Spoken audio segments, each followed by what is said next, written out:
So hello everyone. तो आज आम स्टार्ट करवा राजनीति विज्ञान सेकेंड यूनिट जहाँकि राजनैतिक दल। तो फर्स्ट आम देखा राजनैतिक दल कौन। तो इंट्रोडक्शन फर्स्ट आम किसी देखी नवा पर आम क्वेश्चन देखा। तो फर्स्ट देखो डब्ल्यू.बी. मुन्नर मତରେ राजनैतिक दल बिना कौन स्थानर मुक्त सरकार गठन करने असंभव। डब्ल्यू.बी. मुन्नार कहते कि राजनैतिक दल को छाड़देवा तेना आम कौठारे भी सरकार गठन कर नहीं। राजनैतिक दल होची सरकार जनसाधारण मध्य जोगसूत्रकारी। ओके तापरे एडमंड बर्कଙ୍କ मତରେ दले व्यक्ति सेमानଙ୍କ चिंता द्वारा जातीय स्वार्थर अभिवृद्धि पाई एकाठी हुअन्ति ताहाको राजनैतिक दल कुहाଯାଏ। सिगमंड न्यूनଙ୍କ मତରେ गणतंत्र जीवन रेखा हेउछि राजनैतिक दल। Political party is the lifeline of democracy. Okay तो एगुड़ा तुम डैश पूरण भी पढ़ी पारे ऑप्शन भी पढ़ी पारे माने पकेदेला लिखिदेव गणतंत्र जीवन रेखा हेउछि राजनैतिक दल। यह किए कहते कहार मत था से चार्टा ऑप्शन पकेदेव से आपड़ जो एगुड़ा शिखिथे तो आप जापर कि एटा सिगमंड न्यून बोली कहते। तापरे आरएन गिलख्रिस्ट मତରେ राजनैतिक दल हेउछि नागरिक मानकर अनुष्ठान। मरीज डुभर्जर मତରେ राजनैतिक दल हेउछि व्यक्ति मानकर समाहार जहाँ माध्यम क्षमता आहरण करने सह राजनैतिक व्यवस्था कार्यकारी करती।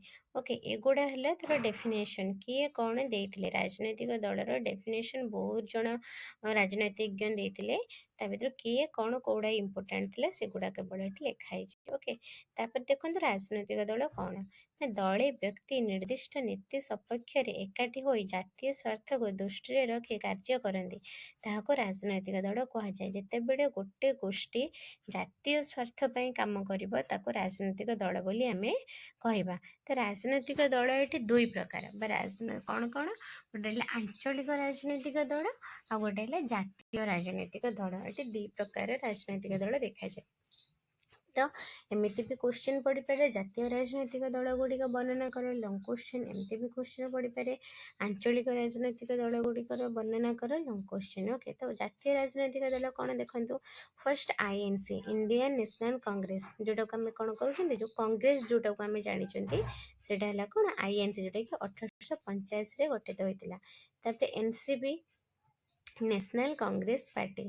Okay BJP Bharatiya Janata party. Okay जो आमर नरेंद्र मोदी अच्छा। BSP Bahujan Samaj party. CPI community party of India. CPIM community party of India marxism. Okay AITMC all India Trinamool Congress.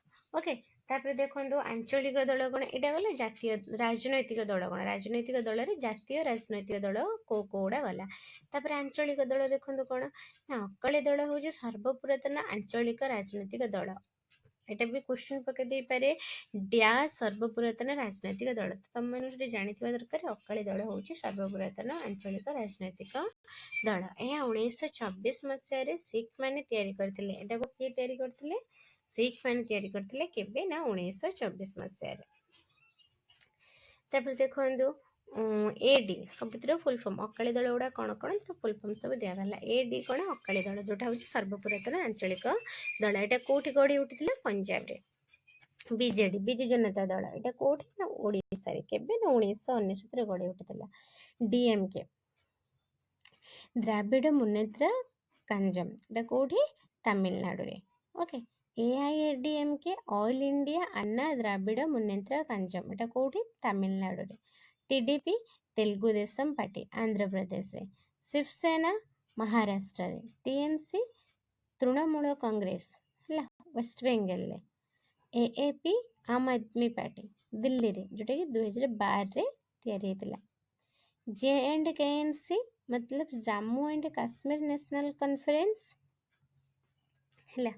राजनैतिक दलर कार्यावली गुड़िक कौन कौन ना राजनैतिक दल निर्वाचन में अंशग्रहण करने राजनैतिक दल निर्दिष्ट नीति और कार्यक्रम प्रस्तुति करने राजनैतिक दल जनमत सृष्टि करने राजनैतिक दल राजनैतिक शिक्षा प्रदान करे ରାଜନୈତିକ ଦଳ ଜାତୀୟ ସ୍ୱାର୍ଥକୁ ଗୁରୁତ୍ୱ ଦିଏ। ରାଜନୈତିକ ଦଳ ହେଉଛି ସରକାର ଓ ଜନସାଧାରଣ ମଧ୍ୟରେ ଯୋଗସୂତ୍ରକାରୀ। ରାଜନୈତିକ ଦଳରେ ଶାସକ ଦଳର ଭୂମିକା ରହିଥାଏ ଆଉ ବିରୋଧୀ ଦଳର ଭୂମିକା ମଧ୍ୟ ରହିଥାଏ। ଓକେ, ଏଇଟା ହେଲା କ'ଣ ରାଜନୈତିକ ଦଳର କାର୍ଯ୍ୟାବଳୀ। ଓକେ, ତାପରେ ଦେଖନ୍ତୁ ଯୁକ୍ତରାଷ୍ଟ୍ର ଆମେରିକାରେ 2ଟି ରାଜନୈତିକ ଦଳ ରହିଛି। ଯୁକ୍ତରାଷ୍ଟ୍ର ଆମେରିକାରେ କେତେଟା ରାଜନୈତିକ ଦଳ ରହିଛି? 2ଟା। କ'ଣ କ'ଣ ସେ 2ଟା? ଗୋଟେ ହେଲା ଦ ଡେମୋକ୍ରାଟିକ୍ ଜିଓ ବିଡେନ୍ ଆଉ ଗୋଟେ ହେଲା ଦ ରିପବ୍ଲିକ୍ ଡୋନାଲ୍ଡ ଟ୍ରମ୍ପ। ଓକେ, ତାପରେ ଦେଖନ୍ତୁ ବିରୋଧୀ ଦଳ ହେଲା, ଏଇଟା ପ୍ରାୟତଃ ଯେଉଁ 3 ମାର୍କିଆ କ୍ୱେଶ୍ଚିନ୍ ନଥାଏ ଏ ବିରୋଧୀ ଦଳଟା ସେଥିରେ ପଡ଼େ, ପ୍ରାୟତଃ ପଡ଼େ। ଓକେ, ତ ବିରୋଧୀ ଦଳ କ'ଣ? ଯଦି କୌଣସି ଏକ ରାଜନୈତିକ ଦଳ 1% ଭୋଟ ପାଇଥିବ ତାହାକୁ ବିରୋଧୀ ଦଳ କୁହାଯିବ। ଏଇଟା ସର୍ଟ ନୋଟ୍ ବି ପଡ଼ିପାରେ କି କେତେ ଭୋଟରେ ଜଣେ ବିରୋଧୀ ଦଳ ହେଇପାରିବ, କେତେ ଭୋଟରେ? 1% ଭୋଟରେ। ଜନାହବା ହାଉସଙ୍କ ମତରେ ବିରୋଧୀ ଦଳ ହେଉଛି ମହାମହିମଙ୍କ ଅନୁଗତ ବିରୋଧୀ, his majesty and loyal opposition. Lord ଏକ୍ଟନଙ୍କ ମତରେ କ୍ଷମତା ମଣିଷକୁ ପ୍ରଲୋଭ କରେ ଏବଂ ଯାହା ପାଖରେ ଯେତେ କ୍ଷମତା ଅଛି ସେ ତାହାର ସେତେ ପରିମାଣର ଅପବ୍ୟବହାର କରିଥାଏ।